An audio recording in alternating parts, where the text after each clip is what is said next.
السلام عليكم ورحمة الله وبركاته. إذا نهائي كأس ملك إسبانيا بين الريال والبارسا، بين الأبيض وكاتالونيا.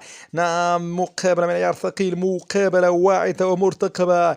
كم هي قاسية أن تحرز لقب على حساب غريمك التقليدي، كم هي قاسية هذه المقابلة. إذا آخر 5 مواجهات بين البارسا والريال، 3 انتصارات لبرشلونة وانتصارين للمدريد، وبالتالي ليس هناك أي تعادل لك يا مدريدي. في آخر مباراتين البارسا سجلت 9 أهداف على كتيبة الميرينغي بمعدل 4 أهداف فاصلة 5 في المقابلة الواحدة، وبالتالي الميرينغي يريد أن يمسح تلك الصورة الخافتة في آخر كلاسيكيين، وبالتالي هل يفعلها الملكي ويتوج على حساب الكتالون، أم أن كعب كاتالونيا عال جدا يا مدريد؟ إذا النهائي المرتقب على ملعب لا كارثوخا، نعم، يوم السبت الموافق طبعا الساعة 26 من أبريل الجاري على الساعة 4 بتوقيت غرينتش.